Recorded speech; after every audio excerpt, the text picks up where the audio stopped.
last week nga lang, pinagpatuloy na po natin ang ating registration. So, syempre, bibigyan na naman tayo ng update at tunghayan yan dito sa Usap Publiko.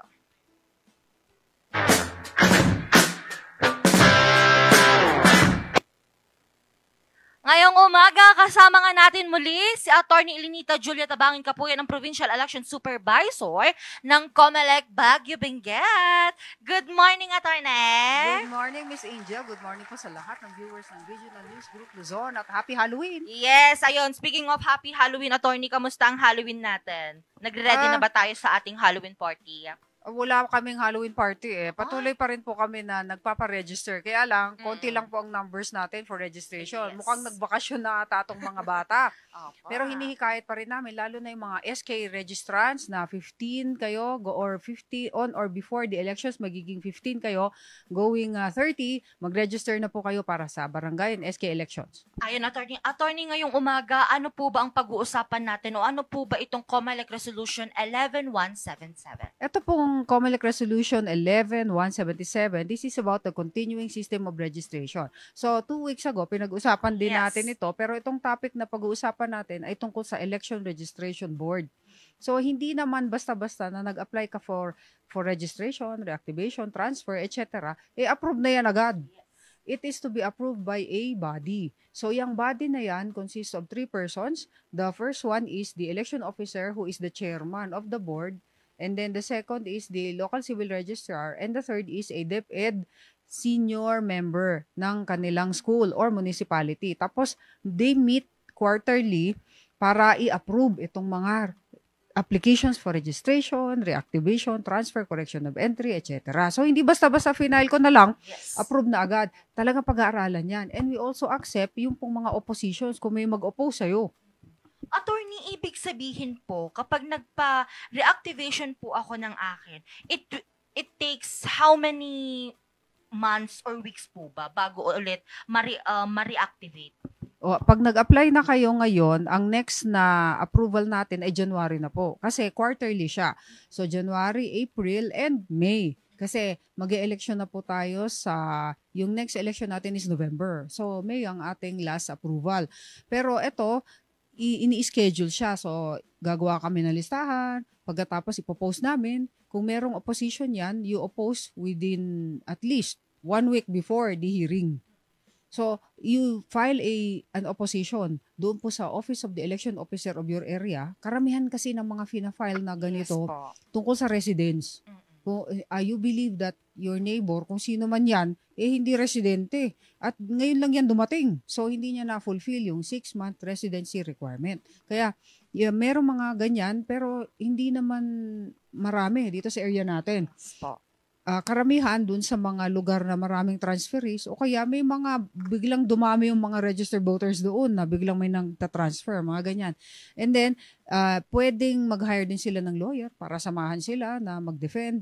And then, pagka you rebut kung ano man yung ebidensyang ipapakita, then magde-decide itong Election Registration Board by majority vote. So, ang majority niya is 2 kasi 3 po sila.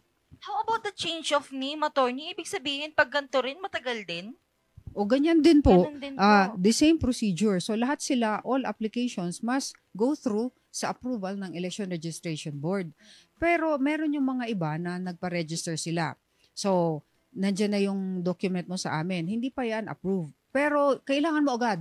So, mag-i-issue kami ng certification na itong taong ito ay nag-apply for registration, etc. And then, it is subject for approval on. Nakalagay yung date ng ano. So, yun lang po. Kaya nga, ang advice namin is, kung 80 years old ka na agad, you register agad. Kasi, or qualified ka na, 15, SK, mag-register na agad. Kasi kung kailangan mo yung document, at least approve siya agad sa Election Registration Board pag dumating yung schedule.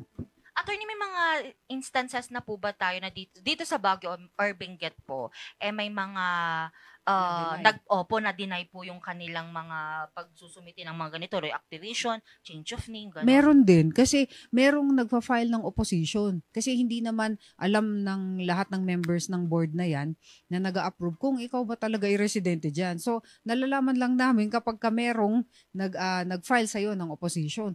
So, ang karamihan, residents na hindi ka resident. Yes po. Pero pag nag-disapprove nga naman ang Election Registration Board, konti lang. Siguro mga 2, 3, ganun lang po. Pero hindi yung maramihan. Although meron din yung dininay ng Election Registration Board, pagkatapos dininay yung kanilang registration, ang next na gagawin dyan is i-file nila sa Municipal Trial Court. Petition na yan for exclusion. Pagkatapos, i-hear na yan ng court, hindi na yung Election Registration Board. Who can oppose po ba, attorney? Yung mga neighbors po ba? Pwede rin po sila? Yung resident of the place, Oh, na kasama mo din na dapat kilala ka na alam namin na ito anak ni ganito, neighbor namin yan noon pa. Pero kung biglang nandyan siya, tapos hindi mo na alam kung sino, tapos biglang tatakbo yan. For election pala, na may planong gano'n yun. Karamihan yan yung ginagawa nilang fina-file ng opposition. I see. So may mga ganong instances pala, attorney. Paano naman, attorney, kapag ganyan na malapit na ang botohan next year, hindi pa na-reactivate or na-change yung name mo or kine-question pa rin yung residency mo, hindi siya matutuloy? Hindi, talaga, tatapusin yan agad. So, dun sa Election Registration Board hearing na yan, magde-decide sila talaga kung ikaw ay qualified o hindi, and they will approve that or disapprove. See. So, within that period din ng Election Registration Board hearing, which is quarterly on the 3rd Monday, ma-approve yan o madi-disapprove. So parang sakit din to sa ulo, attorney, minsan kapag kailangan mo magpa-reactivate. Ano po ba yung dapat gawin ng mga botante para maiwasan po yung mga ganito, attorney? O di ganito ang gagawin nyo po. Kung dati na po kayong registrant ng area kung saan kayo, you always check with the COMELEC office kung nasaan na yung record nyo. Kung nandyan pa ba. Kasi minsan, yung memories natin, it will fail us. So, hindi natin alam talaga kung alam mo, nag-register ka, yung pala nawala na yung pangalan mo. O kaya, twice ka na palang hindi nag-vote, di mo rin alam. So, hindi mo ma-recall. Alam ko nagboto ako, yung pala twice na akong hindi nag-vote. Mga ganyang instances, ang dami sa amin. So, always go to COMELEC office habang may time to update your election records. Kung makikita mo na nandun pa, edi bibigyan ka ng advice na okay lang yan. Kapag ka na-deactivate na, you file for reactivation. Kapag ka gusto mo mag-transfer, you file for transfer. Ayun, speaking of transfer, attorney, gusto ko rin malaman,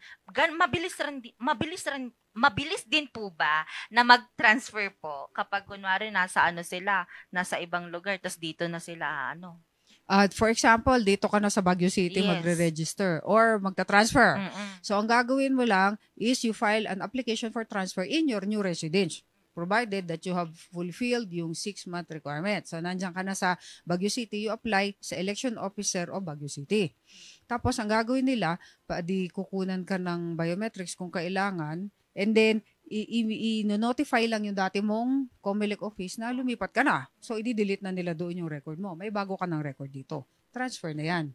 Pero ma-approve din yan on the same date ng approval ng Election Registration Board, which is the 3rd Monday of every quarter. How about the dual citizenship, attorney? Pag dual citizen ka, you are a Filipino, at the same time you are an American or whatever citizen, pwede ka namang mag-register pa rin. Kasi qualified ka pa namang mag-register as a dual citizen because you are both a Filipino citizen and a foreign citizen. Pero kapag ka tatakbo ka na for public office, yun na ang bawal kung dual citizen ka. It is a ground to disqualify. So, kailangan you are not prohibited from registering. So, okay ka pa rin. You are entitled to vote as a citizen of the Philippines. Pag nasa Canada ka, attorney, tas dual citizen ka, parang attorney, matagal din yung processing?